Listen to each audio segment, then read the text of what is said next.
ਅਸੀਂ ਜਿਹੜਾ ਆਪਣਾ ਰੋਸ ਹੈ ਨਾ ਉਹ ਦੁਨੀਆ ਤੱਕ ਪਹੁੰਚਾਉਣਾ ਵੀ ਵਾਕਈ ਸਿੱਖ ਹੈ ਜਿਹੜਾ ਇੱਕ ਸ਼ਾਂਤਮਈ ਰਹਿ ਕੇ ਆਪਣੇ ਹੱਕਾਂ ਦੀ ਪ੍ਰਾਪਤੀ ਕਰਨ ਲਈ ਸੰਘਰਸ਼ ਲੜਦਾ। ਜਿਹੜੀ ਸਾਡੇ ਨੌਜਵਾਨਾਂ ਦੀਆਂ ਫੋਟੋਆਂ ਵਾਇਰਲ ਕਰਕੇ ਉਹ ਦੋਸ਼ੀ ਬਣਾਉਣ ਦੀਆਂ ਕੋਸ਼ਿਸ਼ਾਂ ਕਰ ਰਹੀਆਂ, ਇਹ ਘਿਨਾਉਣੀ ਹਰਕਤ ਹੈ ਉਹਨਾਂ ਦੀ। ਇਸ ਤੋਂ ਉਹਨਾਂ ਨੂੰ ਬਾਜ਼ ਆ ਜਾਣਾ ਚਾਹੀਦਾ।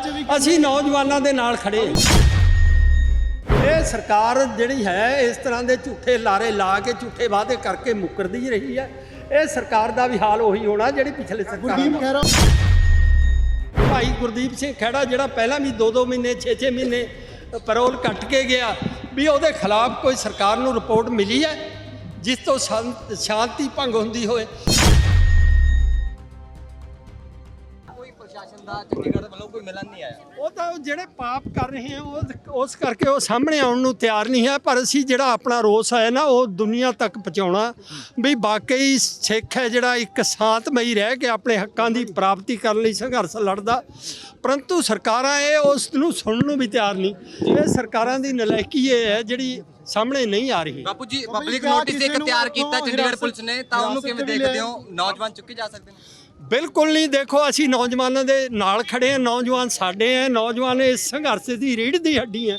ਸਾਨੂੰ ਜੋ ਵੀ ਕੁਰਬਾਨੀ ਕਰਨੀ ਪਈ ਉਹਨਾਂ ਨੌਜਵਾਨਾਂ ਨੂੰ, ਜੇ ਉਹਨਾਂ ਨੇ ਸਰਕਾਰ ਨੇ ਉਹਨਾਂ ਨੂੰ ਗ੍ਰਿਫਤਾਰ ਕਰਨ ਦੀ ਕੋਸ਼ਿਸ਼ ਕੀਤੀ ਨਾ, ਇਹ ਮੋਰਚਾ ਜਿਹੜਾ ਹੋਰ ਰੂਪ ਧਾਰਨ ਕਰ ਸਰਕਾਰਾਂ ਨਾ ਇਸ ਤਰ੍ਹਾਂ ਦੇ ਕਰਨ ਵੀ ਹਰਕਤਾਂ, ਜਿਹੜੀ ਸਾਡੇ ਨੌਜਵਾਨਾਂ ਦੀਆਂ ਫੋਟੋਆਂ ਵਾਇਰਲ ਕਰਕੇ ਉਹ ਦੋਸ਼ੀ ਬਣਾਉਣ ਦੀਆਂ ਕੋਸ਼ਿਸ਼ਾਂ ਕਰ ਰਹੀਆਂ, ਇਹ ਘਿਨਾਉਣੀ ਹਰਕਤ ਹੈ ਉਹਨਾਂ ਦੀ। ਇਸ ਤੋਂ ਉਹਨਾਂ ਨੂੰ ਬਾਜ਼ ਆ ਜਾਣਾ ਚਾਹੀਦਾ।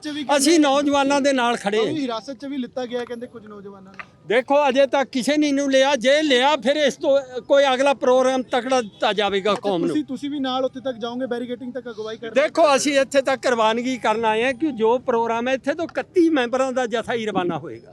ਮੁੱਖ ਮੰਤਰੀ ਪੰਜਾਬ ਨੇ ਕੱਲ ਇੱਕ ਟਵੀਟ ਕੀਤਾ ਸੀ ਕਿ ਬਾਈਬਲ ਕਲਾਂ ਜੋ ਮੋਰਚਾ ਲੱਗਿਆ ਹੈ ਉਹ ਜਾਮ ਖਲਵਾਉਣ ਵਾਸਤੇ। ਇਸ ਵਾਸਤੇ ਕੋਈ ਤੁਹਾਡੇ ਨਾਲ ਗੱਲਬਾਤ ਹੋਈ? ਪੰਜਾਬ ਸਰਕਾਰ ਨੇ ਕੋਈ ਟਵੀਟ ਕੀਤਾ?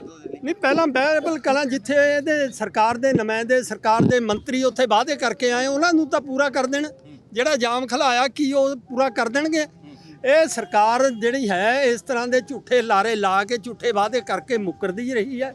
ਇਹ ਸਰਕਾਰ ਦਾ ਵੀ ਹਾਲ ਉਹੀ ਹੋਣਾ ਜਿਹੜੀ ਪਿਛਲੇ ਸਰਕਾਰ ਦਾ। ਗੁਰਦੀਪ ਖਹਿਰਾ ਉਹਨਾਂ ਨੂੰ ਪੈਰੋਲ ਮਿਲੀ ਹੈ। ਗੁਰਦੀਪ ਖਹਿਰਾ ਉਹਨਾਂ ਨੂੰ ਪੈਰੋਲ ਮਿਲੀ ਹੈ। ਦੇਖੋ ਜੀ, ਇੱਕ ਤਾਂ ਪੈਰੋਲ ਉਹਨਾਂ ਦਾ ਮਨੁੱਖੀ ਅਧਿਕਾਰ ਹੈ, ਉਹਨਾਂ ਦਾ ਹੱਕ ਹੈ, ਕਿਉਂਕਿ ਲਗਾਤਾਰ ਉਹ 4-5 ਸਾਲ ਤੋਂ ਪੈਰੋਲ ਆਦੇ ਹੈ। ਪਰ ਦੂਜੇ ਪਾਸੇ ਉਹ ਪੂਰਾ ਸ਼ਾਂਤਮਈ ਰਹਿ ਕੇ ਆਪਣੀ ਪੈਰੋਲ ਕੱਟ ਕੇ ਜਾਂਦੇ ਆ।